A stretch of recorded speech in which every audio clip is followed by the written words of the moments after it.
on. Voted as best internet radio show in Tampa Bay. You're tuned into Hoppe Hour. Call Hoppe now. 856-49-HOPPE.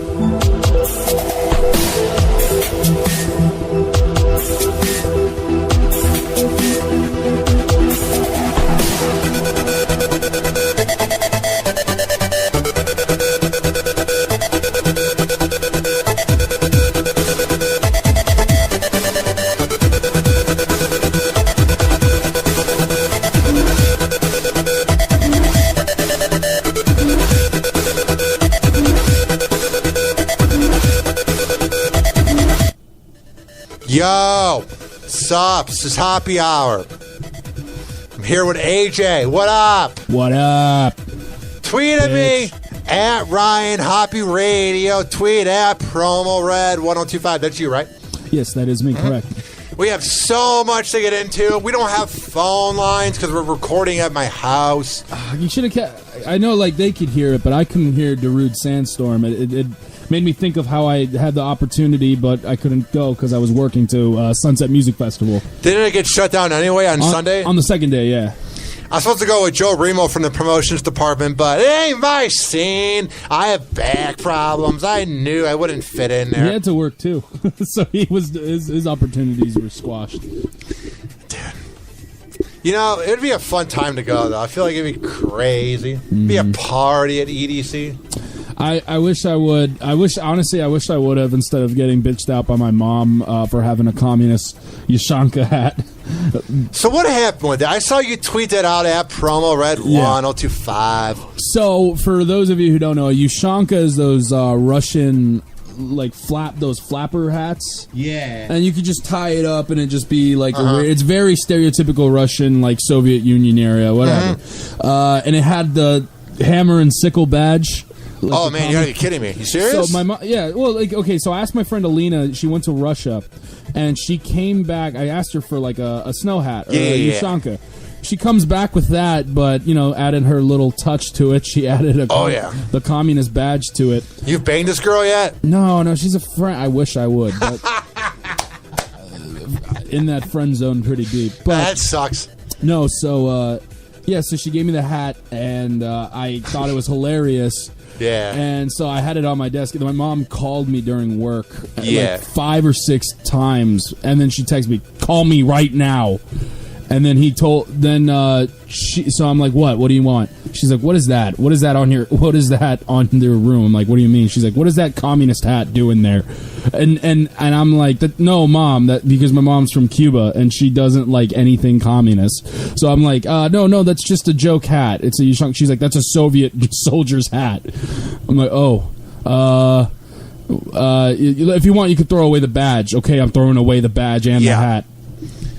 So I had to fish out the hat from the garbage. I left the badge in the garbage. Do you think your mom was really mad, or do you think she was just playing around? She threw it in the garbage. She's not. She told me she didn't like anything that smells communist. So I don't blame her. You got to move out, dude. It's time to move out and get your life going. Yeah, I know, but I mean, I don't know. You got to move out. Get out of there, dude. I'm waiting to find the money. You're waiting to find income where you can afford it. Well, I barely can afford it. Well, that if I can afford, like it would be great if I could just live on my own in like a little apartment and just have my own stuff. But like, I honestly, right now, what's more logical is if I get a roommate. And I'm trying to find the right roommate. You're saying you don't want to be roommates with your sociopath of a friend that will leave nameless? I don't know why you brought him up, but no, I would not. I would not do that.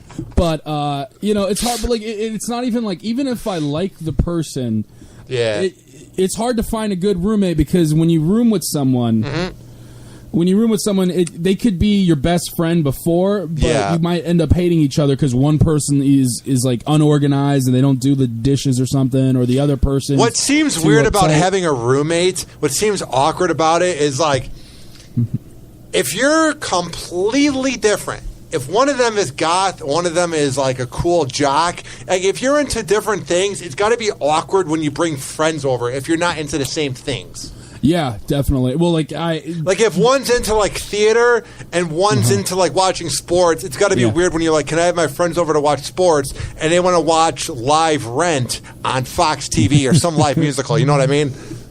Yeah, and no.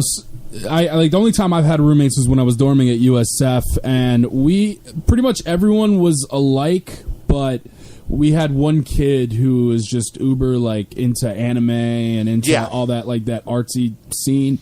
And when he brought his friends over, they were cool. They kind of stuck to their own space, but it's hard because you try to be nice, but they're like, "Hey, want to watch this top 10 anime deaths?" And I'm like, "No, thanks. I'm gonna go out. I'm going on a date." Dude, I don't get people that are really into like superheroes. Like last night, I saw Deadpool and I barely liked it. Like I like Deadpool too. It was really good. Well, you can't just say I barely liked it and be like, I liked it. No.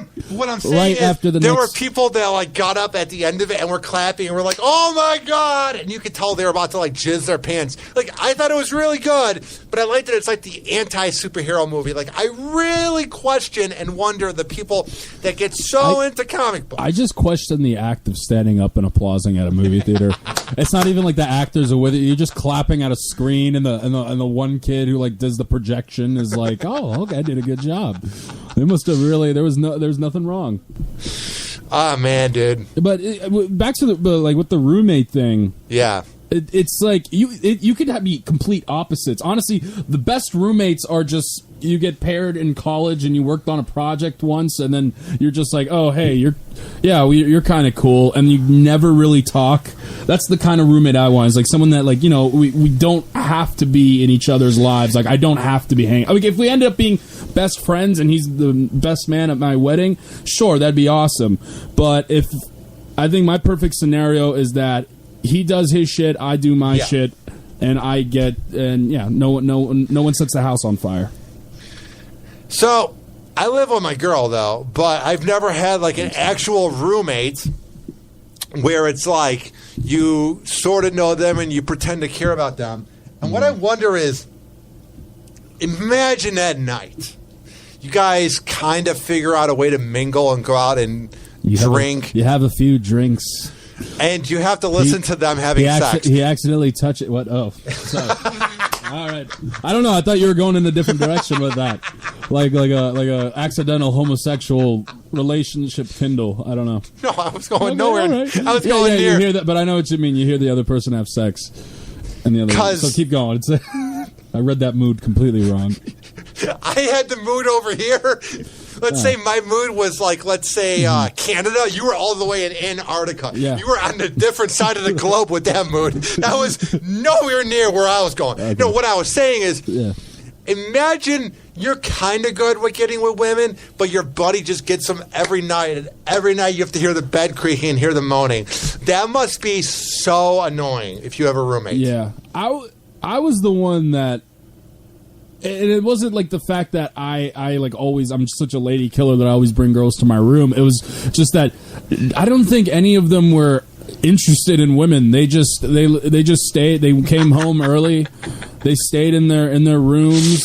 One kid, the one kid that watched anime, he didn't do anything, you know that. And then I guess one kid had a long distance relationship, but I was the only guy who would like bring the. I was that asshole like where they'd keep everyone up. Read the bottom comment from Matt. DP sex is fun. Well, Matt, you hit the nail right on the head there. There's nothing like sharing a girl with your roommate, dude. So, should I even say this on the podcast? Should I even vocalize it? I will. No. Whisper it in my ear, and then I'll keep the noise going. So, there's a sociopath friend we have that we don't really talk to anymore.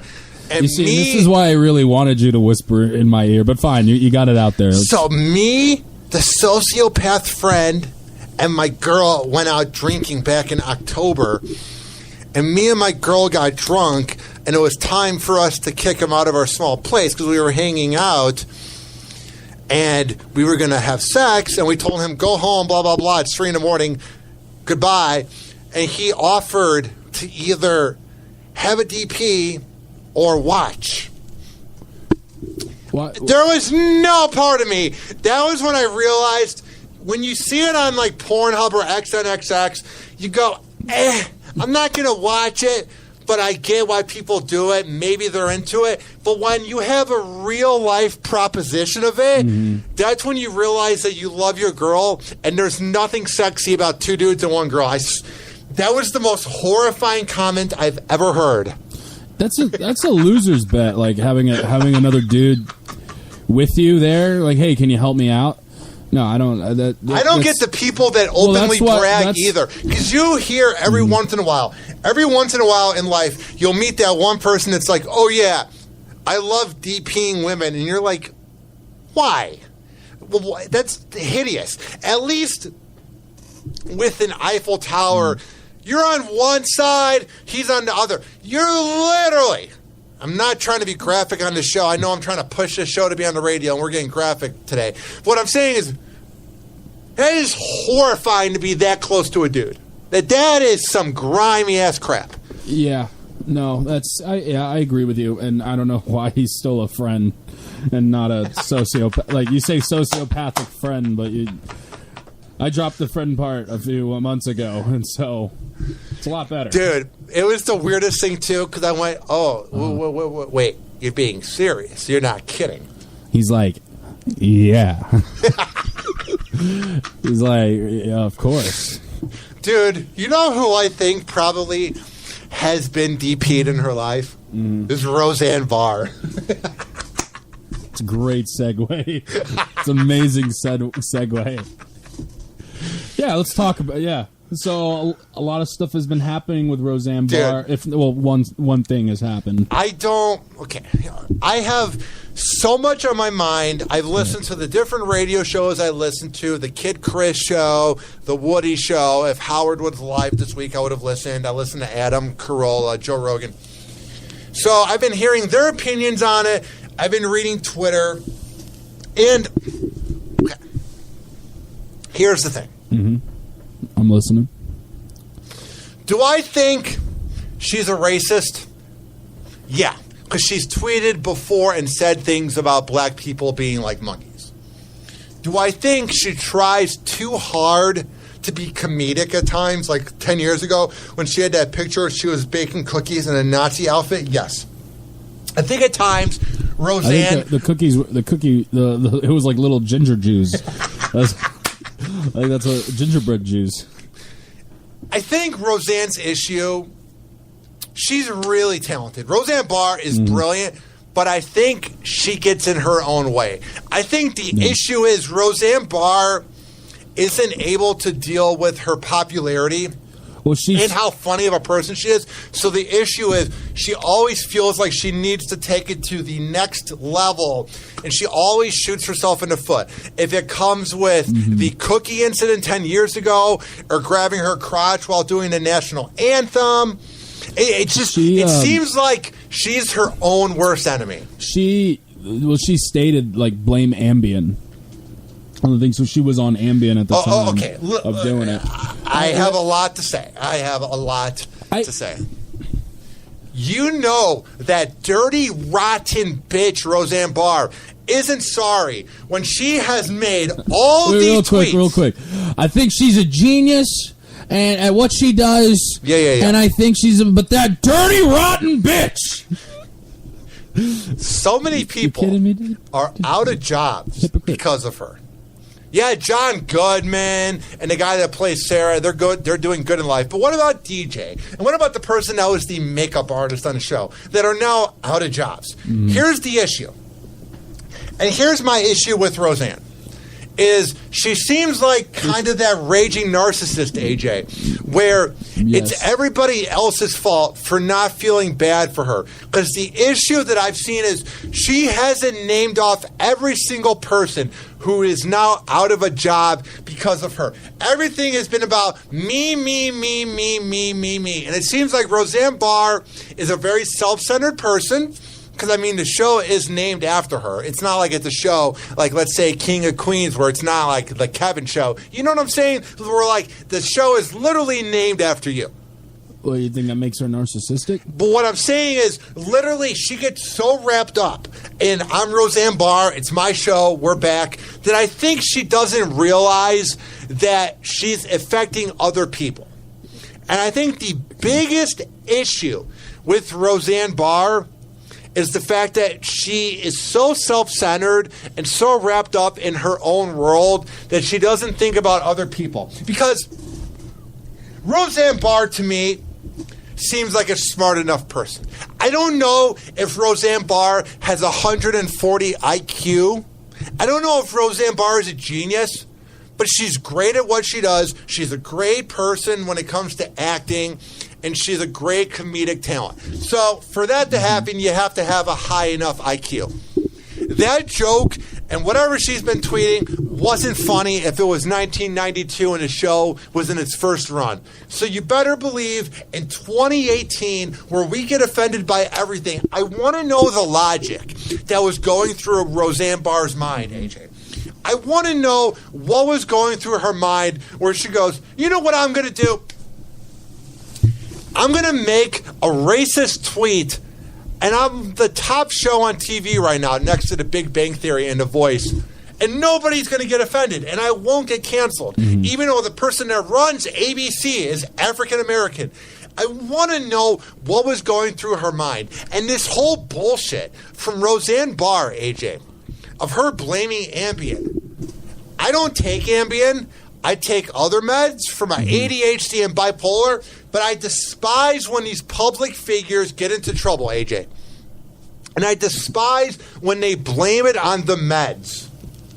Because then it makes us average Joes that take it for our anxiety look like psychopaths. When you blame it on the Ambien. No, blame it on the fact that you ran out of ideas, you didn't know what you were tweeting, and you're an idiot and a racist. Yeah. It's not the Ambien, it's your fault. Well, I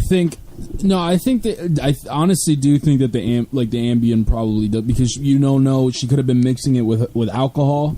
You don't know if she could have. So then the truth comes out when you're drunk. So not the truth, but maybe the truth. Yeah, but the thing is that she could have been drinking that, like mixing it with the Ambien, and she wants to tweet out, like get back at whoever was tweeting at her, and she would go ahead and say that, and she said what was on her mind. You know, I just don't get. It's nothing to get. She made a terrible joke, and she's had a past of this. She's made racist comments, but she's never gotten in trouble over it. That's the thing. That doesn't mean that she's not racist and she's not a tryhard. I think I'm not saying anything that she's not a racist. I think the biggest factor when it comes to Roseanne, forget the fact that she's racist, forget the fact that she's rich and out of touch. I think the biggest factor with Roseanne Barr is that she tries to out-edge herself. Like, for years, she was trying to get into the public spotlight. She had a TV show here and there. She had a roast. She's always been in the public spotlight. Kind of. But finally, she's on ABC. She has the #1 show on TV, and I feel like she needed to figure out how to shoot herself in the foot. Like, I just think my dude Abe Cannon, who worked on Mancow's Morning Madhouse in Chicago, tweeted out the best tweet possible about Roseanne. Okay. And I think this is what is giving me this opinion, is what Abe Cannon tweeted, my dude. And it was literally a perfect example of people who have to ruin the things that they have that are going so well for them. I feel like when you're rich and famous and you're doing so well, you have to figure out a way to ruin things. Because what Abe tweeted was brilliant. So call me at my voicemail if you're listening on demand, 856-49-HOPPE. That is 856-49-HOPPE. And at Abe Cannon, my dude, who does the Abe Cannon Unhold podcast and who worked on Mancow's show. He tweeted this: Roseanne getting this unimagined second chance and then self-sabotaging it is a great lesson for everybody. I know a lot of people that can't help but get in their own way, preventing them from their success and happiness. If you're one of those people, get help. Don't be your own worst enemy. So what is your point? Like, what are you trying? Because I'm honestly a little confused about like what you're trying to say about Roseanne. So like, what I'm saying, she finally gets her show back on TV. She's finally in the spotlight. She's going on a Howard show. She's going on all these shows. Yeah. She's finally getting the recognition and all of the throwback memories of how great her show was. Because for years, she pissed off people. For years, her legacy was kind of tarnished, even though the show was in legacy and the show was in syndication. But you go, remember Roseanne? She grabbed her crotch at the, let's say, national anthem. What I'm saying is, she hasn't had the best reputation. Yeah. So finally, she comes back on TV, and her show's doing great. It's #1 in the ratings. It's hilarious. And I think she's so used to pissing people off that what Abe said is perfect. She literally had to figure out a way to ruin it. I just think when you're that famous and you're that talented... Why would she try to ruin it? She doesn't mean to. I just think she goes, things are going so well for me, AJ. I'm finally back in the spotlight. Okay. My show is #1. People are remembering how groundbreaking, and how great my show is. That when you're that famous, you get kind of nervous. You go, but am I doing things right, or do I need to go back to being edgy where I made a Nazi joke with gingerbread cookies? What I'm saying is, I think when people are so rich and famous and they're so talented, they think they're not doing enough, and then they try too hard, and that's what gets them fired. Kind of like Anthony Cumia with his, what you could say was racist tweets 4 years ago that got him fired from Opie and Anthony. I think these people that are so rich and famous, they get in their own way and they don't realize that they're worth millions. They have a nice house. They have a nice car. They're set for life. And they just want to keep on improving themselves, but they don't realize that they don't have to do anything more. They've reached the top level. Do you see what I'm saying?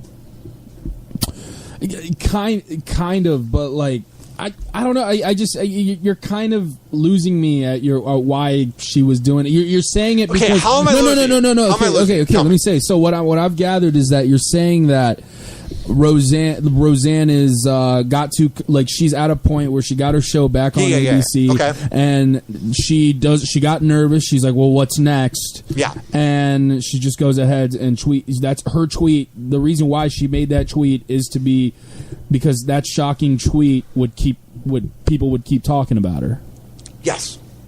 Really? I think that's a bit of a stretch. No, I don't blame it on the Ambien. I've taken Ambien. No, I'm not blaming it on the Ambien. I'm just saying. She goes, how can I keep myself in the spotlight? I'll say something that's kind of edgy and kind of out there. I think when you reach that level of fame, you're not able to deal with the fact that you've done enough. Okay. She literally was the #1 show on TV. She reinvented herself. She came off great when she was on Howard's show on Sirius Radio. Like, she was doing all the right things. She literally was doing everything perfectly. And I think when you're that famous, kind of like Anthony Cumia with his tweets, you always have to find a way to ruin it if you have an ego. You always have to find a way. It would be different if her show got canceled and it was like after the season. Maybe then I could Why are say you that. even tweeting? There's no reason to be. You have the #1 show on ABC, and you literally have everything made for you. You got renewed. If they did everything right, they could have done this for another half a decade. That show was really good. It hadn't been on in 20 years, and it seemed like it'd been on for 3. That show was making me laugh out loud, and she found a way to ruin it. That proves somebody who doesn't have enough confidence in themselves and is trying too hard and then shoots themselves in the foot. So what was the context behind it? Was she like getting in an argument on Twitter with someone else? It doesn't even matter. No. I don't know. Honestly, it might actually matter because maybe she came up with what she did was she tried to get back at the person. She called the African American woman that used to work with Obama a Muslim and a monkey. It doesn't even matter. No. I'm not saying that it doesn't make her racist. There's no possible way where it could not make her racist. Yes, what she said was very racist. But what I'm trying to say is, like, it's a stretch saying that she said that. It doesn't matter. Listen to me. Okay. When you're at the top of the pinnacle of your career, reaching the end of your life, you shouldn't be on Twitter at 2 a.m. Go to bed. You're in a mansion. You're making money off of shows that you used to air in syndication, and your show just got renewed. There is no reason Roseanne Barr should be on Twitter. The most successful people aren't on Twitter all day. That shows that she thinks she isn't doing enough. There's no reason Roseanne Barr should be on Twitter at 2 a.m. I'm sorry. Go to bed. There's nothing you're going to get out of it. And I'm tired of hearing people go, well, it's not racist, what she said. You know what I've noticed? The people that have said that it wasn't racist and it wasn't that big of a deal, number one, were either fans of her show, or number two, are white Caucasians. No, I have not seen one African American or one other ethnicity defend her. Yeah. And here's what I'm sick of. Here's what I'm sick and tired of, AJ. Hear me out, and I want to hear your opinion. I don't want to make it just me talking the whole time, but hear me out. Is it potentially offensive and potentially racist when every other ethnicity but white is offended by it, and Wanda Sykes, who quit the show, left because of it? I'm just tired of seeing the inner racism in people when they're trying to find a way to defend it. Just admit that Roseanne is racist. Well, yeah. What are you telling me to admit that Roseanne is racist? No. What I'm saying to you is, you're seeing the true colors in people. Okay, you're seeing how hurt. I'm not saying. Yeah, I never said. And that I'm not Roseanne saying that you were Barr disagreeing. I'm just saying it's what I've observed is the only people who haven't been offended by it, AJ. The only people who haven't been out of this world mad at it are white. Every other ethnicity has been offended by it. Yeah. And here's the last thing. Because that's historical. Like every time you would compare a black person to a monkey, that has historical. There's just no reason to do it, ever. Even if it's a joke, it's not funny. There's just certain things in a joke, AJ, that you shouldn't ever say. Even if you think it's funny, and even if you think you can get away with it, there's certain things that should never be done. Yeah. And that's one of them. Just don't do it. And I'm sick and tired of hearing people go, why can't I do it? Because you can't. You want to keep your career, don't do it. Here's the last thing I want to say about Roseanne. Okay. You know what I love, too? I love the Trump supporters, and I'm not making this about politics, AJ. I'm not making this about Trump. Yeah. I'm not making this about Republicans. I didn't even vote the last election. I wanted Clinton to win. It doesn't matter what side I lean on, even though it's left. What I'm saying is... Why didn't you vote? Well, I was getting ready for Mike Kelta's Punch-Out, and every day I was boxing, and I just lost track of time. It doesn't matter. All right. But hear me out. Fair. Hear me out. Yeah. What I'm saying to you is the fact that I'm sick and tired of seeing the right-wing TV hosts or the people on Facebook comments or on Reddit anywhere that are leaning to the right of Trump saying that she was fired because the network is liberal and doesn't like Trump. Here's why. The network literally renewed her season. This is why this is the most moronic thing. You just said it. Number one, she got renewed. Number two, Roseanne is kind of like the female Seinfeld. She was a groundbreaking show from the 80s and 90s that had her name in the title.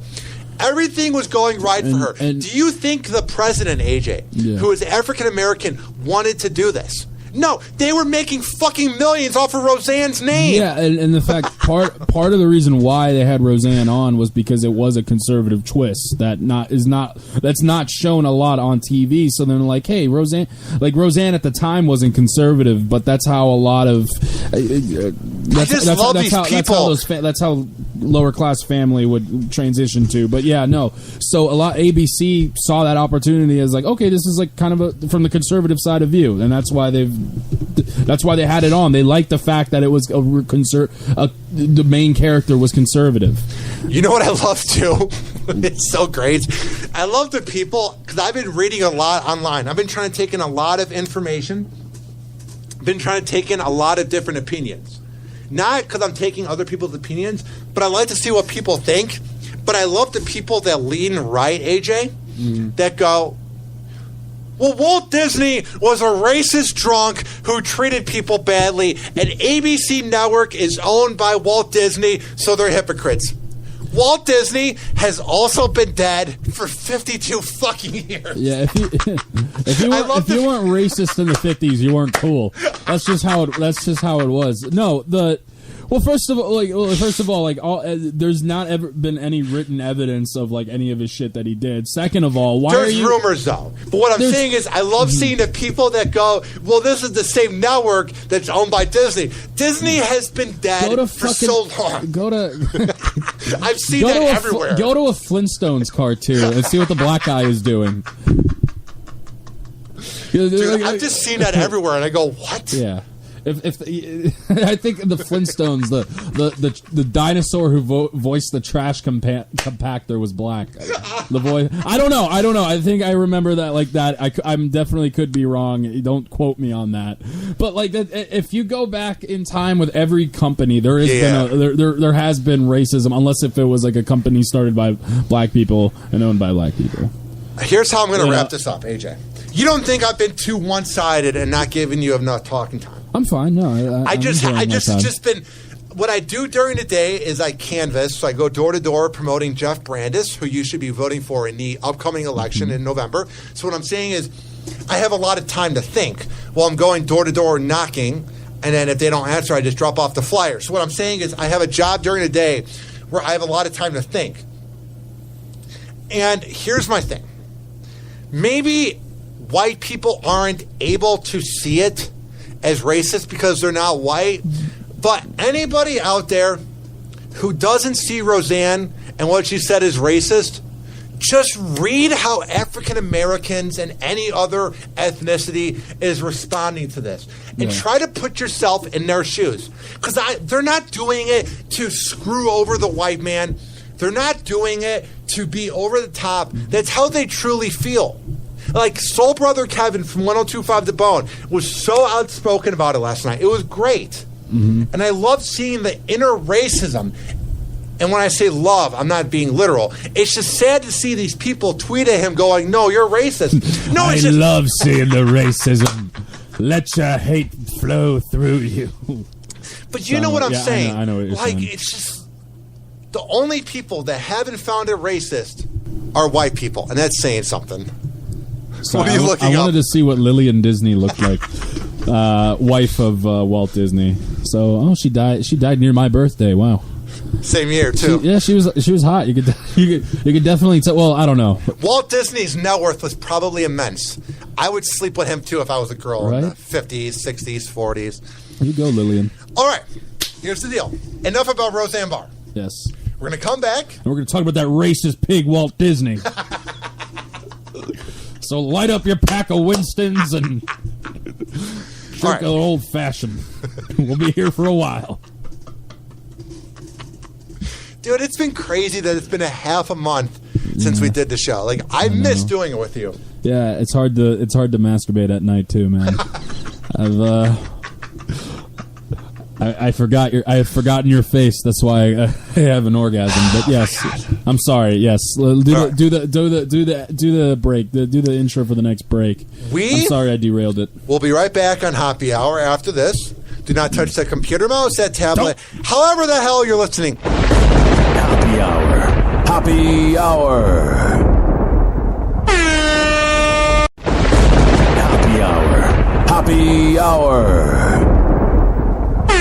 What's up, guys? It's Ryan Hoppe from Hoppe Hour, and I am proud to tell you guys about my partnership with Malectronic. They give you Bluetooth audio devices with an enhanced sound, so you can jam out to your favorite songs anywhere. You can use the speakers from such devices as your phone, your computer, or any Bluetooth-capable device. You can also use it as a hands-free speaker in your car to take calls. It's that easy, I tell you. It's very portable, and you can bring them anywhere with its long sessions, which can give you up to 20 hours of non-stop power with a Bluetooth range of 30 to 50 feet. Now, if you go to Malectronic.com and at checkout use keyword Hoppe, you can save 20%. That's Malectronic.com, and at checkout use the keyword Hoppe. That is Malectronic.com. Malectronic. Sounds perfect. What's up? This is Ryan Hoppe, host of the two-time award-winning Hoppe Hour podcast, and I am proud to announce about my new sponsor here in the Tampa Bay area, Speedy Link, the best Metro PCS dealer in all of the Bay Area. They have 22 locations covering this great Bay Area from Dade City all the way to Sarasota. Maybe you're sick and tired of your current cell phone dealer, and you're just thinking, man, I really want to switch to Metro PCS. If you go there to their main store at 7813 Palm River Road, and that's in Tampa, and you tell them that Ryan Hoppe sent you and that you're a listener of Hoppe Hour, they will hook you up with a great deal. What are you waiting for? Give them a call now at 813-626-0297. That's 813-626-0297, and visit them at 7813 Palm River Road in Tampa. Tell them I sent you. This is firefighter Raphael Porre. Call Hoppe now, 856-49-HOPPE.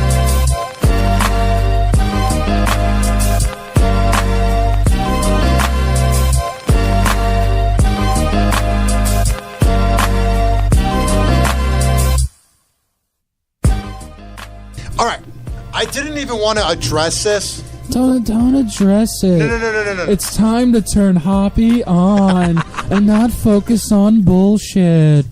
All right. Bitch. Here's all I got to say. Listen, I've had multiple people tonight comment me that the Kevin Holly show is live. Kevin Holly is one of my good friends who I consider also not really a mentor in his town, but he's given me life-to-life advice. Mm-hmm. Last night, we were supposed to record at Kevin's house, or at Kevin's place that he rents out at the Dump Towers, but he wasn't able to because life got busy. So what was I supposed to do? Wait till next week when he can maybe record? I've had multiple people tonight message me, you're taking away Kevin's spotlight. No, we have a show to do too. Yeah. I've had multiple people tonight go, you're taking away Kevin's spotlight. No. So we can't do a show? No, we can't. have to wait till next Tuesday? Yep. That's basically what they're saying. I love Kevin Holly. I have no issue with him. I'm not trying to take away his spotlight. It's just people are weird, man. Like, people take podcasting and radio so seriously. This is all territory, man. We own the 9 o'clock, 8 to 11. And you know how unimportant, like, I'm not even trashing anybody, but you know how unimportant I am? I have 100,000 listens in 3 years. I'm not bragging. Hear me out.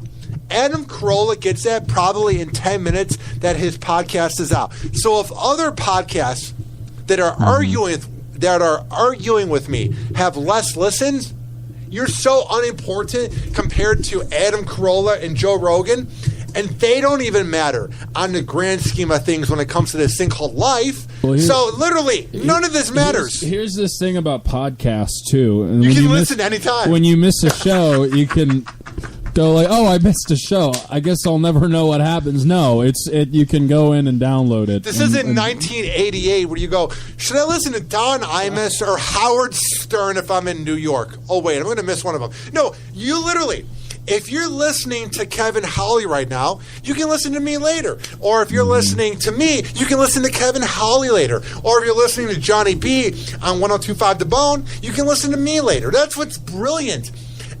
I just don't get these people that are trying to put people at war. Like, no, I'm not going to talk bad about people. Oh, my God. People are weird, dude. That guy has a point. We're giving Kevin Nut Holly free advertising from a troll. Gullible. Yeah. Kevin Holly's one of my best friends. Check out his show now if you want to. No, man. Leave this show. Stop, man. You're giving him free advertisement. We don't want Kevin Holly to succeed. What are we, friends? Fuck that. I want to see his podcast career go down. How dare I want to see one of my friends do well, who's also a loyal father and great fiance. Fuck Kevin Holly, a really nice guy who does a lot of good things for the community and has been a loyal friend. I don't want to see him succeed. Yeah. Why would we want to see a good person succeed in a world where scumbags succeed? Just because we care about him doesn't mean we want him to not have a good show. Oh my God. Yeah. Dude, people are weird, man. I've just come to that realization lately. It's really sad how people... Okay. I bitch a lot. I complain a lot. I really got to work on that. Mm-hmm. You're right. Listen, Trent Ferguson is legit. Look up Trent Ferguson 10 on Twitter. He's blind since the first day he was born, and he makes jokes about it. Dude, if I was born blind, you would hear me bitching about it 24/7. Mm-hmm. Every time I get a tweet from Trent Ferguson, my heart legit melts like butter in a microwave. Like he has the most nice, eloquent tweets that I could ever think of. It makes me feel like such a scumbag for being negative. I co-hosted once with Anna, and he immediately got my Twitter. And he's like, hey man, just want to say you're doing great. You're gonna do big things. I'm like, oh, stop, take me out to dinner first. Like he's just one of the sweetest souls out there. And so I've just been really thinking about how I need to be more positive because also my mom's best friend, who's from Cleveland, her son died at age 35 from an illness that he has had since he was born. Yeah. And if you would have met her son, you would have thought nothing was wrong with him. Okay. So literally what I've been thinking about lately is none of this matters. Me talking into a mic in the ghetto of St. Petersburg, talking to you, my best friend, none of this matters. A radio show that's on in the biggest city. None of this matters. We literally, I'm not trying to be morbid. We could just die. Literally, dude. I know people in my personal life that are dying. I've had people in my life die. What I'm saying is, I don't take any of this seriously. I don't take these podcast wars or these radio wars or whenever anybody who's made it big time in radio and they rip into me, I don't care anymore, dude. Like, there's not enough time in a day for that. Like, each day goes by, and we're at May 30th, if you're listening live. It's just about to be June. Half the year's over with. Like, I don't have time anymore for negativity, man. I'm just over it. Like, I'm not going to argue with people. I'll bust balls, and I'll try to put on a good show. But I'm at this point, AJ, there's not enough time, man. I don't know. I kind of let myself go into a pointless argument in Twitter. No, so I got. Don't do that again. No, you will be kicked off this prestigious podcast. That's human nature, man. You've gotten in arguments before too. But I've been better. There's one that happened last week, and me and you both know. But what argument? No, I don't want to say it out loud. But I'll say my thing out loud. So one girl posted on Twitter saying, she said that, hey, and she's like you murdering assholes, why don't you eat some, why don't you go to vegan, and stop doing this animal cruelty and become a vegan. Yeah. And I told her, I wasn't being an asshole. She was kind of, I don't know, I felt like I was being attacked because I was eating a burger when she said that. So I tweeted back, hey, how about instead of animal cruelty and being vegan, how about we actually go to more safe, more ethical hunting practices and stop factory farming? And she's like, that doesn't exist. Like what? Dude.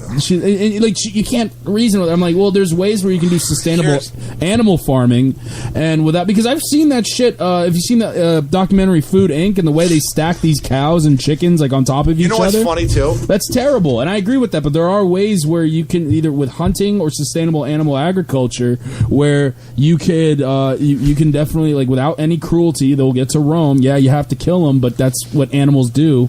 Here's the funny part too. Vegans, here's why vegans are such phonies. They claim they want nothing to do with hamburgers or hot dogs or any type of meat. Mm-hmm. If eating meat is so bad, why do you try to reenact a burger? Yeah. If eating a hot dog or eating any form of meat is so bad, why have tofurkey? Just make your own thing. Just eat grass off the ground. That's what I love about vegans. Is I love the fact that they'll go, oh, you're eating meat. But they know deep down that it tastes really good. Because if it tasted good and you wanted nothing to do with it, you wouldn't be trying to reenact it. You wouldn't be trying to make a veggie burger. You would just be eating a kale salad. I just love when people go, oh, I hate meat. But then they go, this tofurkey tastes just like turkey. If you're so against animals, you don't want it to taste anything like turkey. No, and... Well, that and just she went on, and like I told her the sustainable. Like she's like, there's no such thing as sustainable animal agriculture. I'm like, we've had sustainable agriculture for like millions of years. How do you expect we still have cows and chickens? Like part of sustainable agriculture, it wasn't factory farming until the industrial boom, like 100 years ago. And so, I don't know. It's just it's hard to reason with them, and they're like, you're murdering an animal. That's the thing. Okay. And that pisses me off. When you were growing up, if you want to be vegan, be vegan. But that doesn't mean you can just whatever. Sorry. When you were growing up, did you know that like a burger was an animal that was killed? Or were you kind of in denial about it and you liked the taste of it? It's not that I was in denial about it. You just don't think about it. Just like I think one day I was just like, hey, what's that made of? A cow? Yeah, it seems logical. That was just my thing. Like here's my thing. It was always hinted at. Dude, I've gotten as winked. a kid, you don't really think about it. You just go, oh, this tastes good. Okay, I will never be a vegan. I will never be a vegetarian because meat tastes too good. But there has been a part of me recently, whenever I've had a good juicy burger or anything, I go, this Hope it animal. Wasn't the mother. Yeah, you go. This animal could have been a sis, a brother, a father, a mother. There's a part of you that goes, you can't. That's what's been weird lately is you go, oh my God, this burger from a fast food joint is so good. And then you go, that was somebody's mother. You're just weird. No, I have none of that. I have none of those worries. Because, the one thing I do, like we do, and like my family's implemented it, is like we buy grass-fed beef. And usually with grass-fed beef, it's not, they don't put them in these factory farms. Like when you when you have these like animals in cage, like these like cows and these like chickens like standing in like ankles and these cats in China, like where you're standing ankle deep in their own shit.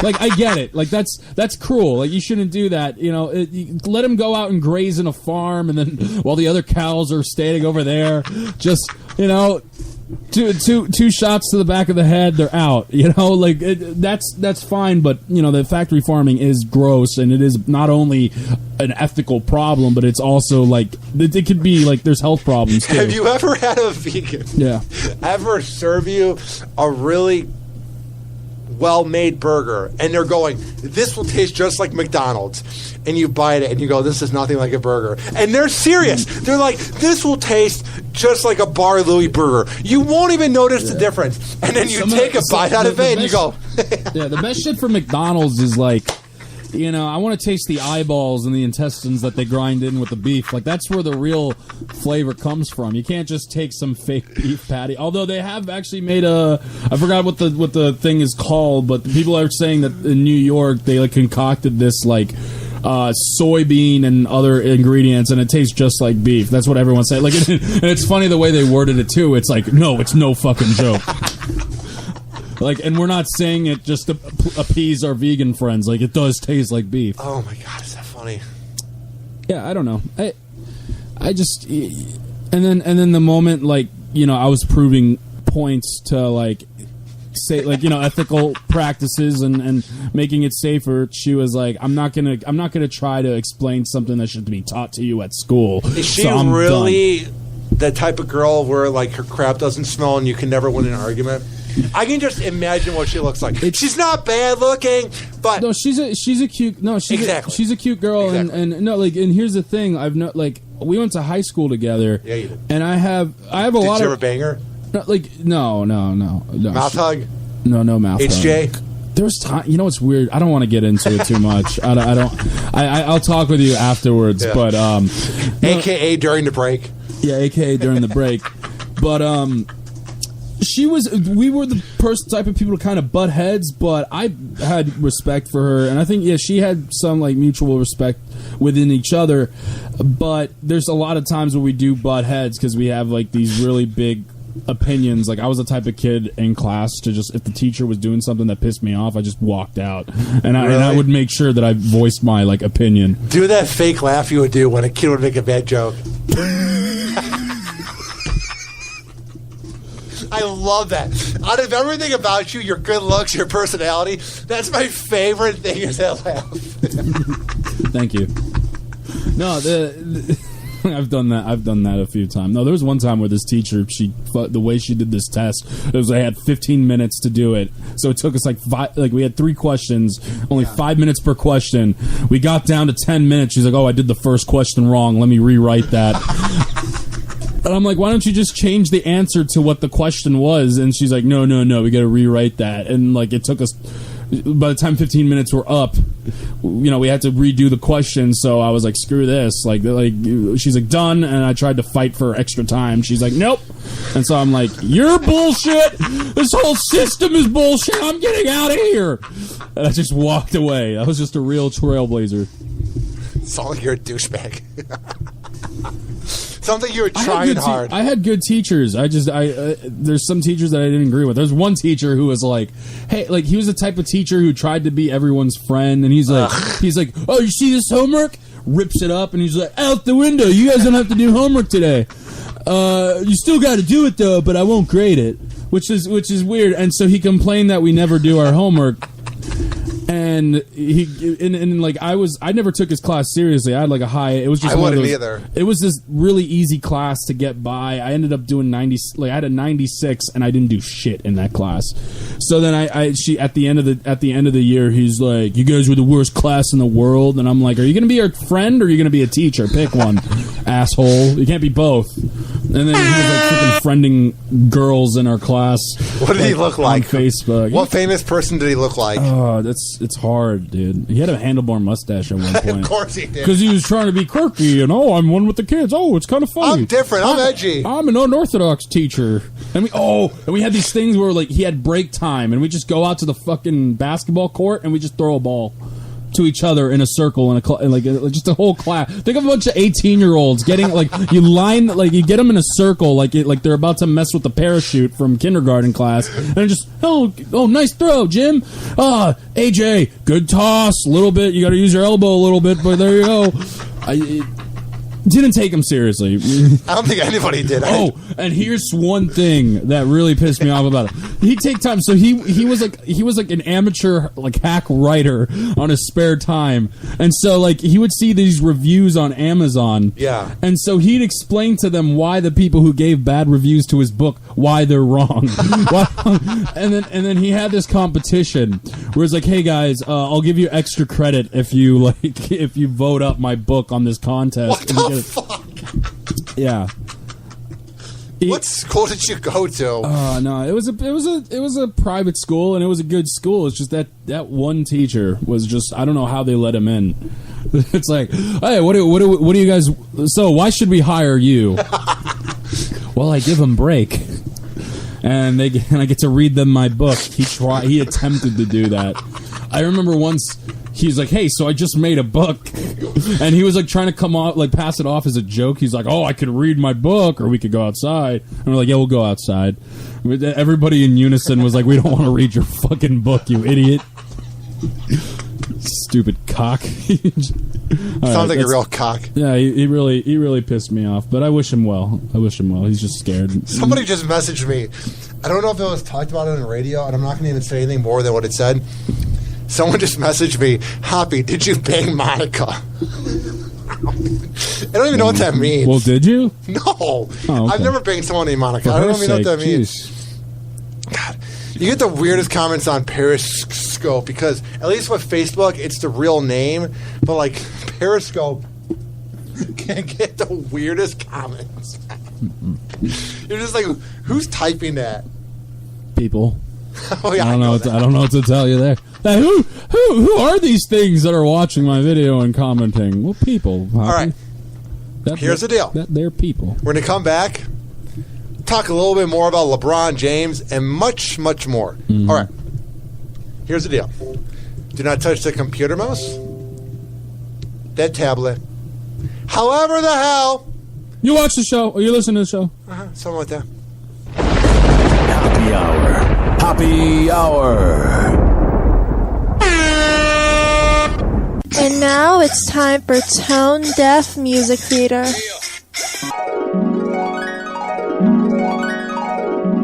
It's 5 in the morning, and I'm up having phone sex with you, so horny. And now I'm on the hotline, over here lusting for you, so horny. Let's talk about sex, baby.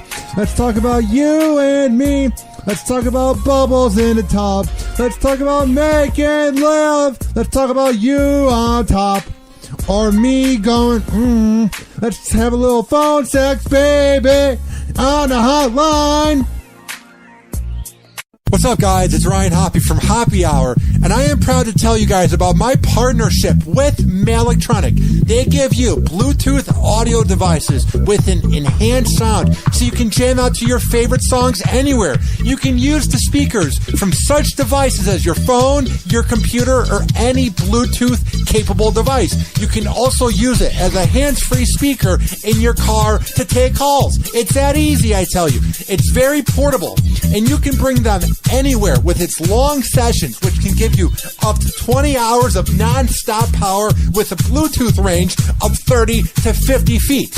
Now, if you go to malectronic.com and at checkout use keyword Hoppe, you can save 20%. That's malectronic.com, and at checkout use the keyword Hoppe. That is malectronic.com.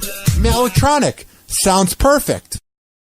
What's up? This is Ryan Hoppe, host of the 2-time award-winning Hoppe Hour podcast, and I am proud to announce about my new sponsor here in the Tampa Bay area, Speedy Link, the best Metro PCS dealer in all of the Bay Area. They have 22 locations covering this great Bay Area from Dade City all the way to Sarasota.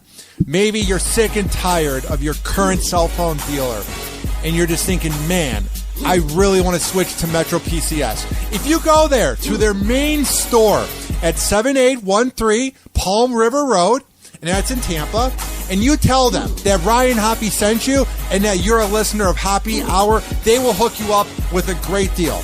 What are you waiting for? Give them a call now at 813-626-0297. That's 813-626-0297, and visit them at 7813 Palm River Road in Tampa. Tell them I sent you. This is firefighter Raphael Porriette reminding you.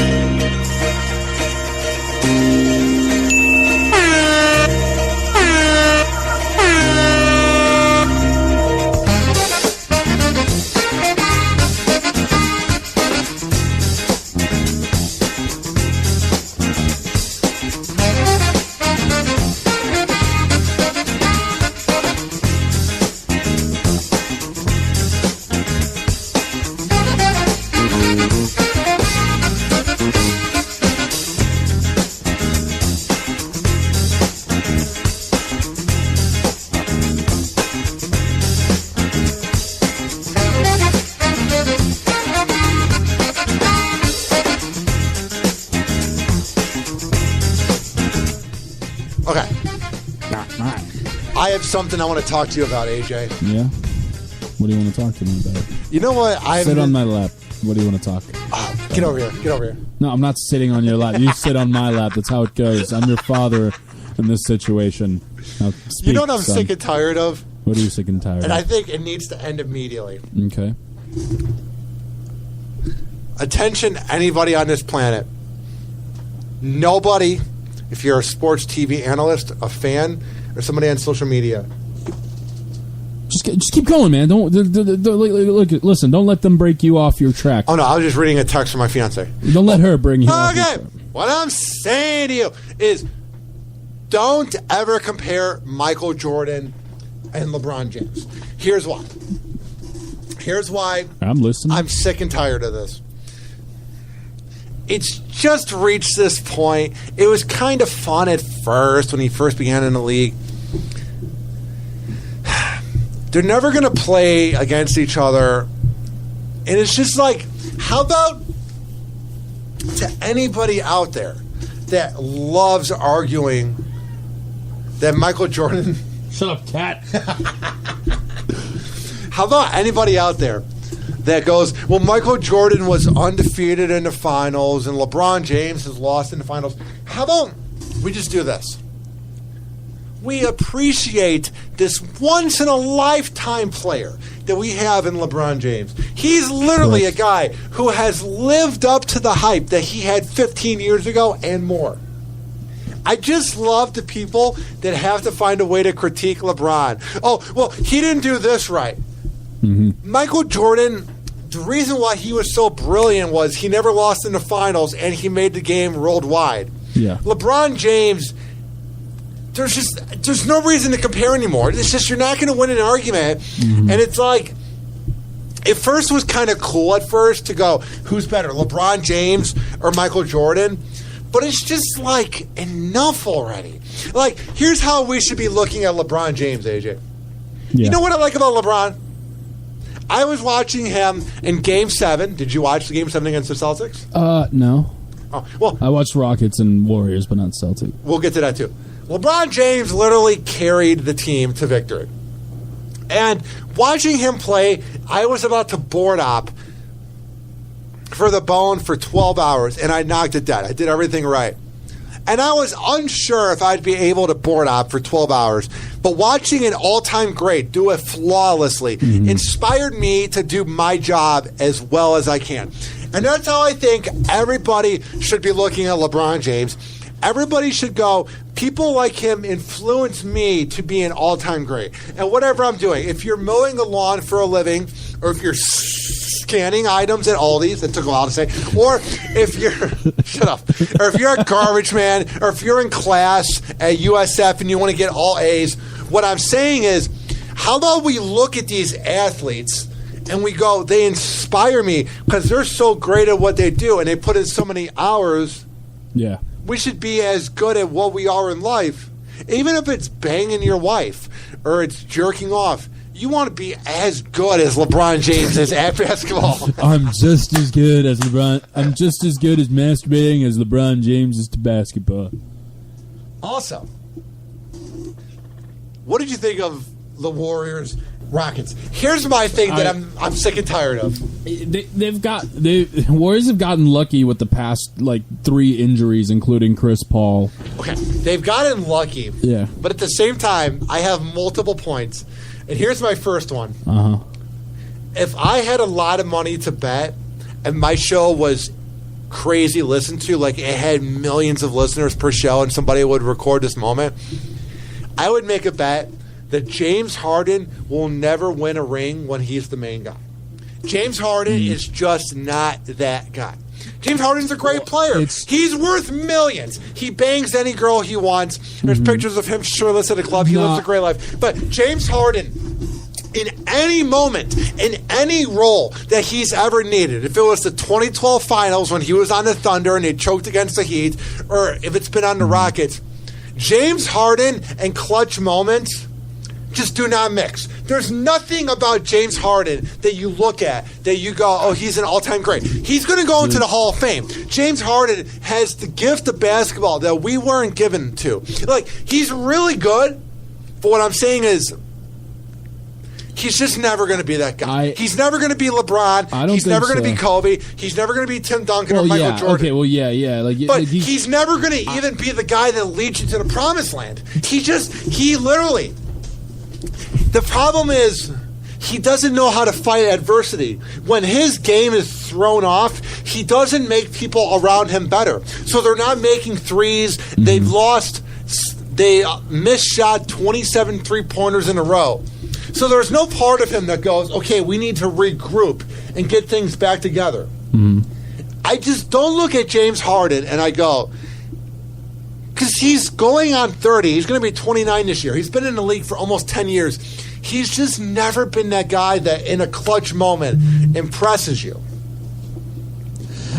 I mean, look, well, definitely on defense, he's never impressed me. But that's the running joke with James Harden. But I don't agree with you. I think James Harden. So at some point, shut up! It's my time to speak. At some point in our lifetime, is he gonna? Yes. I think at one point in our lifetime, he will lead a team to the NBA championships and win. Is he going to be the main guy in the team, or will they have a free agent join to have? Okay, I think within the next, if he does it within the next 2 to 3 years, yes. But anywhere past that, they'd bring on a free agent. I feel like he still has talent. The only way is if Chris Paul signs in the offseason, because Chris Paul is the reason why they got to that Game 7, why they were in that situation. It's because of Chris Paul. There's no question. You could easily say that Kevin Durant was the only reason why they took him, or even Steph Curry. It's hard. Here's the difference between the Rockets and the Warriors. Oh my goodness! The difference is, relax. When James Harden has a bad night, you only have one player to back you up, and that's Chris Paul. The difference is if Kevin Durant has a bad night, you have Curry, Klay Thompson, Draymond Green, or Nick Young. You have players that back it up. Nobody on that Rockets team impresses me. Everybody chokes. I'm just honestly, I don't believe that the Warriors are going to still have that unit next year. Do you honestly believe, because Kevin Durant took so many pay cuts? Yeah. To stay that team. How many more pay cuts can he take? Kevin Durant couldn't lead a team with Jeff Green, James Harden, Serge Ibaka, and Russell Westbrook to beating LeBron James, Dwayne Wade, and Chris Bosh in the NBA Finals, and he could never win a ring with them. James Harden is a guy who's never going to... That was different. They weren't... James Harden and Russell Westbrook at that time were at different levels of their game. But what I'm saying is, Kevin Durant wasn't able to make it happen at that point. I think Kevin Durant, he makes a lot of money being out in the valley of the Bay Area, good old Silicon Valley. And plus, James Harden left that team early. He makes endorsement money. They all make crazy amount of money being out there, sponsors. I think Kevin Durant, I'm not going to bet money on it because I don't have money. I work in radio. But Kevin Durant's never going to leave the Warriors. And if he does, he'll join a team where he'll win. He's never going to join another team where he's the main guy and he has to lead them to the promised land. Kevin Durant has it perfect because... I'm just saying, I don't see him ever wanting to leave this situation. He literally joined the team that beat him in the conference finals. And there's nothing wrong with that. He ended up winning a ring from it, and he's putting in his Hall of Fame status. But what I'm saying to you... Shut up. I hate my speech impediment. I'm sorry. Keep going. But what I'm saying to you is, do you honestly see... Kevin Durant leaving this comfort zone and going, why play with Klay Thompson? Why play with Curry? Why play with Draymond Green and Andre Iguodala? You know what? I want to go back to having to have all the pressure on me. No. Get the hell out of here. What do you mean go back to? It's still on him. But... He has the backup of the best shooter of all time and the best six-man, or not a six-man, but a great shooter in Klay Thompson and Draymond Green. The pressure is off of him because if he has a great night and the rest of the team sucks, nobody blames him. Yeah, but if he doesn't make his money, if he doesn't make what he's worth, he's going to have a problem. He's going to resign with them. I promise you. No, I honestly, there's only so much. Well, actually, no, he's gonna re-sign with them. But okay, no. Well, think of it like this: if you're winning every year, and you realize that I've won, let's just say I've won 5 championships. Yeah. I've played with them every year, and I'm not getting paid like a person who's led a team with 5 championships because we have so many people on our roster that are getting paid too. I'm going to go to my own team. I'm probably going to be worth so much money if I sign with the Pelicans, or if I sign with Miami, or if I sign with the Sixers.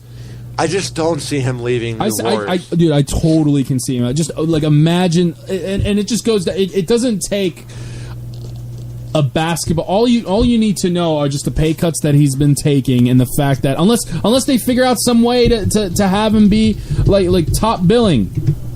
Unless the Golden State can be like, hey, we sold this amount of jerseys this year, yeah, we'll give you an extra $20 million. Kevin Durant signed a 10-year contract with Nike that could be up to $300 million. Yeah, dude, but those NBA, I'm telling you, the NBA contracts, though. Oh, poor him. He only made $26.75 million this year. Yeah, but like he definitely could be making a lot more. But I think it takes a lot of pressure off of him, and he'll make money for the rest of his life. Well, Kevin Durant that's where I think that's where your mindset is on the pressure. But honestly, I don't think these guys are highly. What is he, number 2? He was the face of Oklahoma City in a small town, and he couldn't get it done. Okay, yeah. He wanted the ring. Now that he has the ring. He's in a comfort zone. He has it perfect. Did you see Mitch Richmond? You know Mitch Richmond, who was on Run TMC? It was Tim Hardaway, Mitch Richmond, and Chris. I forget the name of the player. But in the 90s, the Warriors never won a ring, but they had a great team. Yeah. Did you see after the Warriors last Sunday went to the finals? Did you see Mitch Richmond holding the Western Conference Finals trophy? And he goes, "This is for the Warriors and Kevin Durant." You didn't see that on NBA and TNT? Ernie Johnson's there. He goes, "I want to give this award to Mitch Richmond, who will be doing the presentation." And Mitch Richmond says, "This is for the Warriors and Kevin Durant." Yeah. Like as if he joined them. Mm-hmm. It was so awkward. Because then he gives it to Kevin Durant, and you could tell Kevin looks around like, oh, I get what he did there. You didn't see that? Good. No, I didn't. You got to look it up That's on Reddit. Because I watched it, and I went, that was kind of weird that you're going to give it to one player. Mm-hmm. Like, but I don't know. It also like you've probably talked about these. You've probably talked about these super teams all the time. But like, I mean, just the fact that I haven't done a show in 2 weeks. No, asshole. I mean, you probably haven't talked. You haven't talked that like you probably talked like in prior shows. It's not like the Warriors just gained Kevin Durant like in the past 2 weeks. I'm talking about like these super teams that they're trying that every team is trying to make. I just feel like it's I don't know. It's taking. We're losing the integrity of the game. Is what I'm trying to say. We definitely are. All right, we're going to come back and wrap up everything. What? No, I want to talk about this one last thing. What do you want to talk about? Serious. No, it's serious. Get your serious face on. You don't want to take a quick commercial break? What do you want to... How about this? Before we take the commercial break and we talk about the rest of the things before we wrap up the show, you tell me what you want to talk about. I want to talk about... Go on. A few videos that came out today. Of what? Of a certain infamous... I don't even want to give him that title. Of a certain kid who was in Parkland, Florida. All right. Please. That's what we were going to talk about before we went to the break. But we'll talk about this and then go to break and talk about the rest of the things I had on the plate. Okay. Because I've had a lot of thinking about this. Yeah. I saw TMZ. Sorry, we couldn't just... I don't know. I just felt like we were ending the show, too. I didn't want to, like, we weren't going to end. We're going to do a commercial break, but no big deal. Okay. No big deal. All right. Listen to me. We're not going to play the videos on this show. We're not going to give that Parkland, Florida shooter the time of day. Okay, here's the issue. This major issue we have is the media is making them into household names, any of these shooters. Mm-hmm. And the problem is, that's what they want. These shooters that shoot up schools, I'm getting really hyped up right now, or movie theaters or anything, they're losers. They have nothing going for them in their life. They're losers. So the issue is this, is they go, if I shoot up a bunch of people, what's going to end up happening, AJ, yes, is I'll become infamous and I'll be known forever. Mm-hmm. If we quit giving these shooters the time of day, and we quit making them into household names that could maybe prevent a future shooting. I saw the AP tweet this. I forget which shooting it is. It happens so often that we're losing track of them. But I saw the AP tweet out on Twitter. For all the latest updates on this shooting, follow us for all the updates. Like as if you need to go to them for the inside scoop on people dying. Did he use a gun? Because it's a shooting. You don't see what I'm saying. No, I know it. It's the fact that like the media enjoys this. They can pretend all they want that people are dying. Blah blah. No. The media loves every second of this, and it's really sad. It's really unfortunate that journalism and the integrity of it has died, taken a dirt nap, and now it's just laying in the ground. Like, I get that you have to talk about it. I completely get it, but at the same time, man, it's like. The fact that TMZ has this shooter from Parkland, Florida on their front page shows that they care more about clickbait and making money off of advertisers than they do about the integrity of journalism. Yeah, but at the same time, I mean, it's also a way to kind of to push their agenda. You know what I mean, in terms of with the gun control, and it's it's okay to push an agenda about Trump, and it's also. But when you push an agenda that involves dead people, that's maybe when you need to look yourself in a mirror. Harvey Levin. But that's real life, though. That's like stuff that's unavoidable. Like there's these school shooters; they're real and they're out there. And I read that comment in the last. It's very hilarious. What's the comment? It says. Loving the speech impediment. I don't have one. I don't know what you're talking about. I don't know why. I don't know if like this show, like if this episode particularly has been just like riling you up. I've been really hyped up today. No, but you've been like you're I don't know. It was just today. No. You're usually pretty good. Like it's just that like that part.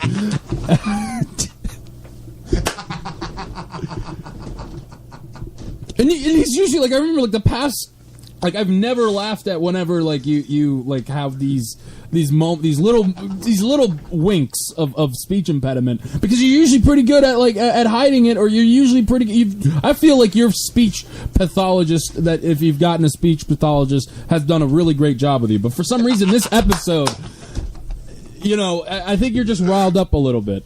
I'm a little hyped up today, a little hyper. But no, back to the shooting. But these stuff this stuff is happening. This is part of normality, which is bad. Which is I don't know why it is part of normality. It was because of sick people, but it's stuff that is happening. So that's what a news site is supposed to do: show everybody what's going on, and stuff that shouldn't be normal is normal. You know, yes and no, but you know, and the thing is, this kid. But maybe they should just try for a month. TMZ, MSNBC, Fox News, any of the news sites, don't make the household shooters a name. Don't make the shooters a household name. Oh, dude, and then let's just see what happens. It's too. Just try it out. It's too late. Scumbag leeches. It's too late with this kid, man. This kid is like almost like maybe not at Charles Manson levels because what he did. Like actually, he's that of our generation. He's kind. Did you hear? There's sex cult. There's like cult. Like he already has like a cult following. It's sad, man. Like these fucking women are writing like notes to him, like love letters to him. Well, because he has that punk look when he's in court. He just looks like Stifler. That's all he looks like. He looks like a very skinny, awkward, grimy little shitbag Stifler. That's all that he looks like. I'm sorry. That's what. No offense to the actor for Stifler. I forgot his real name. We all did. You don't look like that anymore, buddy. You look good. I saw him in that movie. The what's it called when he was with Paul Rudd and he had like this to mentor this little black kid. I forgot his name, but Role Models. Yeah, Role Models. He was in that. He's a good looking guy now, but back then Stifler was just a weird. Not actually no. He looks like a weird like you know that. What was that painter that they made a museum in St. Pete about? Bob Ross. The Salvador Dali. You know those weird Salvador Dali paintings where like the droopy clocks? That looks like him and Stifler fucked, and then that's what they got. is that shooter. So I don't know what you ladies that are giving him, like, they made comments about his eyes and his freckles, you know. And so, but with the video, what was interesting about the video, it gave a little bit of insight about why he did it, and also, I'm looking him up on Google. There's literally nothing good looking about him, dude. Yeah, he looks like a monkey. And I'm cool with saying that because he has the monkey ears. Like, he literally looks like an ape. There's nothing good looking about him. He's creepy. Dude, and you know what's funny? Any of these girls that like this shooter, he would shoot you in a second. It's not like Charles Manson where he was running a cult and he was banging some of the women. This dude that shot up Parkland, Florida, he literally would shoot you. There's nothing appealing about him. No, I don't know. I just, every time I see his picture, I just keep thinking, like, I think he's about to say, like, "Hey man, kegger at the Stiffmeister's house."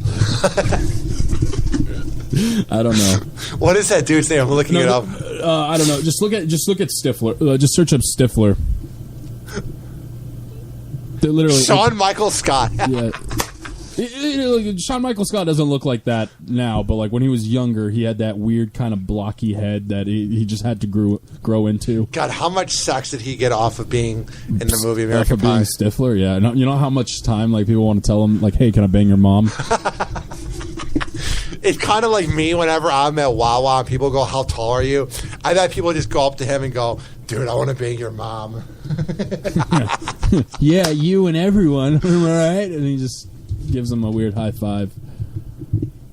I'm looking it up. Yeah, I think I'm one of the only people who has made that, like, because Hoppe literally looked up the shooter's name and Sean William Scott in the same Google, and he's like, I think he's looking for a side by side. I feel like I'm the only one who's really connected the dots on that, but he does look like him, right? Like, I'm not crazy. Yeah, he does. And then oh dude, that speaking of people, you know the Boston bomber. Yeah, what about him? Knowing our friends, or like knowing your friends, he's not really a friend of mine. Who does he look like? Trey? Don't just say his name out loud, but yes. No, I've talked to him about it. He was like, "Yeah, I do. It's crazy." Like, he's just like, but no. No, but what was crazy, he gave insight to, like, in the videos that right before the shooting that he took, he kind of gave insight, like, "I don't want to ever be called a dumbass again." Oh my God! I'm looking at a picture of the bomber and thinking about our friend. Holy crap. Dude, it is scary. It is really scary. He could walk to where the bombing was, our friend, and they would go, "What are you doing out of jail?" And dude, you know that kid who shot up that church in Alabama? Yeah. Dude, I'll show you the picture. He looks exactly like this one kid in our chorus class. And we all kind of like stayed away from him for a while. It was all in the eyes. But anyways, to my point, he kind of gave insight to why he did it, and by saying that I don't want to ever be called a dumbass again or a wasted piece of shit again, and like all this other stuff about like how the bully, the like how he was bullied, and then the creepiest part was he was like, "I'm sorry, Angie." Like one of the and do you know who that girl is? Who's Angie? She was a girl that was killed in Parkland. So like what he's like, "I love you. Maybe we'll meet in the afterlife." That's what the shooter said? Yeah, in the video. Dude, I bet she didn't give him the time of day, and he thinks he's doing... She probably had no idea who he was. I think it's the opposite. I think everybody knew he had a crush on Angie. Yeah. And I think this was him saying, "Oh, you never hooked up with me. Bye." I think that's what that is. I don't know, man. That's... Dude, yeah, that's weird. I'm going to say this, and I hate saying it, because I don't want to sound like I'm Alex Jones or any of the right-wing nut jobs. I really hate David Hogg, though. He is such a douchebag. Ugh. David who? Hogg. The main guy who's this dude. Everyone that's listening, Google David Hogg. This dude he's one of the survivors. That dude. What a fucking douchebag he is. That dude who thinks he knows everything at age 18 about gun violence. I'm not going to say he's right or wrong, but he's so unlikable, dude. You know what I'm talking about. Yeah, he's one of the... It's him and that one girl with the shaved head. But he's... At least the girl's humble. David Hogg acts like he knows everything because he survived the shooting. It's like, dude, you're 18 years old. I'm sorry it happened to you, but shut up. They were like laying on the ground at Publix, blaming Publix and that. You heard about that shooting? You didn't... Where have you been? Where have you been, AJ? Have you been in Florida? Was he in Parkland? Was he one of the Parkland students? Yes, he was one of the survivors. Okay. Have you not heard about David Hogg? All I know was that one girl who she really is the only one. He's the one that Alex Jones and all of them claim is like a liberal media plant, which I don't know if the liberal media told him to be a plant, but he's literally everywhere. And I'm sick and tired of hearing about him. And it's not that I don't feel bad for him, but it's like, oh my God, there were plenty of other people that lost their lives and lost friends. Why is this David Hogg punk the person we think of when we think of the shooting? It's just... Well, he's got something to say, and he was a survivor, and he just feels the need to put his... You got to do some research on him. The things he says, though, are really ignorant. So give me an example of something he says. Because I don't know. Yeah, maybe he can come off as a total douche to me. I don't know. He's just trying to go to war with Ted Nugent. And the way he carries himself, I know that he has friends and he knows people and he probably has PTSD from the shooting. But the way he carries himself, he just has that rich kid punk attitude. And he's not bad looking either. You know he knows that he's the man and everybody hates him. So you know he's getting a power trip from it. He's just an egomaniac. I'm surprised you don't know more about him. Yeah, I don't know. You got to look him up. He's just very unlikable. And I feel bad that he went through it, but you see his PR shots. He's got that edgy, ooh, look at me, I know everything attitude. Shut up. And I'm sorry he went through it. I don't want anybody to go through it. I'm just saying, look at him. He's got that crazy, ooh, I'm wild. You don't know what I'm going to say. I was born in the year 2000, but I know everything about everything. Yeah, looking at him now, it looks like if anything, he could just look... If I didn't know who he was, I think he was like a Milo Yiannopoulos type of character that he's known for a provocateur. What I do love is he pisses off anybody who's pro-gun. I love reading people's comments. He's a pussy-ass bitch loser. I don't see you surviving a shooting. Yeah. I'm not saying that his opinions are wrong or right. He's just voicing his opinions, and he's not he's just really obnoxious. He kind of rubs me the wrong way. Yeah. They said 100% agree with you. Hoppe is a loser-ass protester. I'm not saying that he's a loser. I'm just saying he rubs me the wrong way. He can do what he wants. I don't care. Yeah. I'm checking in with the old ball and chain. Yeah, I'm whipped. Mm-hmm. She ain't listening to the show. I saw my fiance watch for 2 seconds and then just... It's time to turn Hoppe off. And she logged out of her phone. That was actually kind of funny. Do you like the voiceover? Yeah, I like it. It's hot. Yeah. But I'd never... Having sex with her is pretty fun, too. I know, man. I bet. Yeah. Yeah. Even when Trey wants to join. That was the weirdest thing anybody's ever said to me. Yeah, man. I don't think we should talk about it. We shouldn't really talk about it, but But I did. Happy Hour. Happy Hour. What's up, guys? It's Ryan Hoppe from Hoppe Hour, and I am proud to tell you guys about my partnership with Malectronic. They give you Bluetooth audio devices with an enhanced sound, so you can jam out to your favorite songs anywhere. You can use the speakers from such devices as your phone, your computer, or any Bluetooth-capable device. You can also use it as a hands-free speaker in your car to take calls. It's that easy, I tell you. It's very portable, and you can bring them anywhere with its long sessions, which can give you up to 20 hours of non-stop power with a Bluetooth range of 30 to 50 feet. Now, if you go to Malectronic.com and at checkout use keyword Hoppe, you can save 20%. That's Malectronic.com, and at checkout use the keyword Hoppe. That is MALEKTRONIC.com. Mailtronic. Sounds perfect. What's up? This is Ryan Hoppe, host of the 2-time award-winning Hoppe Hour podcast, and I am proud to announce about my new sponsor here in the Tampa Bay area, Speedy Link, the best Metro PCS dealer in all of the Bay Area. They have 22 locations covering this great Bay Area from Dade City all the way to Sarasota. Maybe you're sick and tired of your current cell phone dealer, and you're just thinking, man, I really want to switch to Metro PCS. If you go there to their main store at 7813 Palm River Road, and that's in Tampa, and you tell them that Ryan Hoppe sent you and that you're a listener of Hoppe Hour, they will hook you up with a great deal.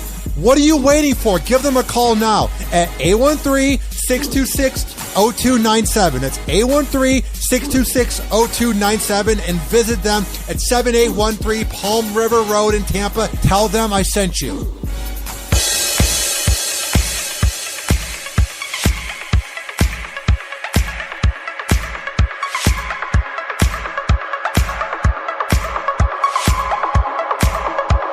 This segment is being brought to you by Mailtronic.com. At checkout, use keyword Hoppe for 20% off.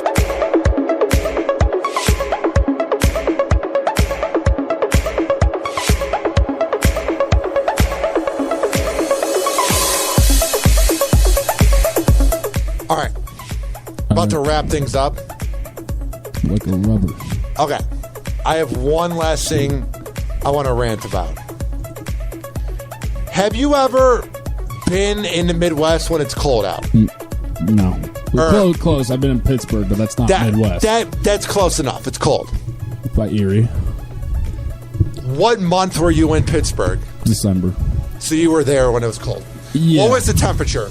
I think it was high at 26. It was pretty cold. Yeah, it was like high at 26, low of, I think, 5. So, when you were in Pittsburgh, did you immediately miss Florida? Like, you like the culture and food of Pittsburgh and the sports, but did you immediately kind of miss the vibe and weather of Florida? You see, yeah, immediately, but not because of the weather, because we hit Pittsburgh, but then all we did was other than go to the Steeler game, go to a Steeler and Penguins game, all we did was just stay in the hotel room and never really went out and did anything, because it's like, you know, my dad is kind of a person who likes to stay in. And here's the issue. Here's the issue. And we went to Altoona, Pennsylvania afterwards. Sounds awful. so my friend made the joke. My friend made a joke once. I told him I went to Altoona. He was like, "You mean someone went to like a massive land and just looked around?" And he's like, Altoona. just like I'm gonna call this Altoona. It's just, and it's like, what's crazy about that place is that there's nothing to do except there's every restaurant chain known to man. That's how those cities are in the Midwest. Yeah, they're like A&W, KFC, McDonald's, Burger King, Wendy's. Got an Eden Park, and then there's did you guys have an Eden Park over there? No. I think do you have Sheetz? I've heard of it. I've seen it. Yeah. Yeah, and that's really like. So basically, everyone's fat from all the fast food. And what's crazy is that like the girls are so much hotter over here. Like I was getting. Man, the girls in the Midwest are cute if you live there, and then when you come here, you go, oh my god, the amount of women that are in Florida, it's like times a million, dude. Dude, it's crazy. And like I was getting so many Tinder hits in Pennsylvania. I think like within the first 2 days, like I didn't even check Tinder because I was with family. Because but I saw like 82 matches or 82 likes. God, you should just move to Pittsburgh and get laid every day. They're all fat. Like No, I'm not saying there's no cute fat shit. Like, honestly, AJ likes some big, AJ likes some small, you're not the AJ likes some skinniest all. guy of all time. Hey, yeah, exactly. I'm not a hypocrite. I'm not a hypocrite. Although I do have a lot of trouble, like, having sex with women of the bigger variety, but still. It's not the funnest when because I have a stomach, too. And so, like, it acts as, like, almost like a barrier, like an extra barrier to get through. But... Okay. What I love, though, is like, it was 95 degrees this weekend in, like, Grand Rapids and, like, the Midwest. And I see people that I know up in the Midwest complaining that it was, like, hot out. I was like... Shut up. I was like, yeah. What way do you want it? You were literally complaining that it was snowing throughout the whole winter. This is what I love about people from the Midwest, because I grew up there 21 years. Oh my God, my AC's not working. It's so hot out. Motherfucker, it's going to be cold out in 4 months. Appreciate it. I do not get the people from the Midwest that don't appreciate when it's hot out. And then when it's negative 20 out in January, oh, can it be warmer out? But then when it's hot out in August, oh, I miss the cold. God, man, that's what I do not miss about the culture of the Midwest, is everybody bitching and moaning. Well, when your AC is out, when it's like 95 degrees, that's better when your AC, like when your heater is off at like at that's zero. What I'm saying. You know what I mean? That's what I'm saying. Because you can get hypothermia. Like if you imagine taking a shower and then your heater's not working and you just get out of the shower and you're just cold as shit. The tiles are cold and you get in bed. You can't get warm in bed unless you got your grandmother's Afghan. And yeah, here's the thing. I'm not a big fan of cold weather. Here's the issue. Screw it. Let's do a war on cold weather. Let's global warm this bitch. When it's hot out, yes, you can get a few fans. Like my parents never wanted to pay for air conditioning, so what we would do. Las Vegas, it gets to 110 too. You just put on the air. No, what you do is you just get like 4 fans, and then you're fine. Yeah. But when it's cold out. There's nothing you can do. Like, yeah. unless you have an external heater. Like there's nothing like other than cuddle up with everybody in the house. But if you live alone, sorry, try cuddling your cat. See how they like it. Yeah, dude. When I didn't have air conditioning in my room growing up, my cats, I felt so bad. You just wanted to take off their like layers of fur because they would have their whole body out like this. And you could tell they were just so overheated. But my dad, damn it, my sign went down. What a great setup here. Well, how will they know what show this is? It's Speech Impediment Hour. No, you could just... That's a great name. That should be the name. It's time for Speech Impediment Hour. No, it's time for Speech Impediment Hour. with No, it should be Porky Pig doing it. It's time for Oh my god. Oh my god, am I dying? It's time for Speech Impediment Hour. Love it. Oh god, we should probably end the show. Probably. What were we even talking? We're talking about Midwest. It's cold as shit. Yeah. So yeah, go Midwest. No one go there. Everyone just move out. Move to Florida. Make the highways even worse. That's where we should send our prisoners. It's to Ohio. Move to Grand Rapids, Michigan. Shout out to real quick before we end the show. Shout out to my cousin Lazaro or Jonathan. He just graduated high school. He just got his diploma. And he was born in the year 2000. That makes me feel old. And also, my cousin Andrea. I was supposed to go to her graduation. I couldn't go to Jonathan's because he lives in Ohio. But with Andrea's, I could have gone. But I don't know. You're just a bad nephew or cousin. I mean, I get along with them, and it's fine. You do. I worked it was that day when I worked from like 5 a.m. to all the way till 3. Excuses. You could have had somebody cover for you. I think my mom. Once in a lifetime, they only graduate once from high school. I'll visit her in college. I'll visit her college graduation. Buy her some booze. All right. Yeah. Where can people find the Lazy Ass Podcast? Oh. Should we talk about our next guest for the Lazy Ass Podcast before we do that? Let's get some breaking news music here. The Lazy Ass Podcast has a guest that's coming up on the show. Yes. Who is it? This guest is none other than the Ryan Hoppe, the speech impediment wonder, the great guy, show host, and lover. I already said your name, so Ryan Hoppe again. Ryan Hoppe will be joining us tomorrow. Woo! So yes, you can find us on Twitter at the Lazy Ass Podcast. Yeah, So you can find us on Twitter at Those Lazy Asses, which is the Lazy Ass right. Podcast. Plug your show right, idiot. You can go on our Facebook, the Lazy Ass Podcast Facebook. You can find us on Libsyn under the same name. Give us a like and a follow, and tune in tomorrow around 8:30, where our boy Hoppe is going to be there. Is going to be a guest, and we're going to have a good time. It's going to be great, guys. I swear, it'll take you kind of out of your comfort zone because you're on a different podcast. It's going to be huge. But it's going to be huge. Caroline, we killed a little Mexican boy in Mexico. We got to do something about. Oh, the commercial's on. Yeah, get a Kia. All right, here's the deal. This has been Hoppe Hour.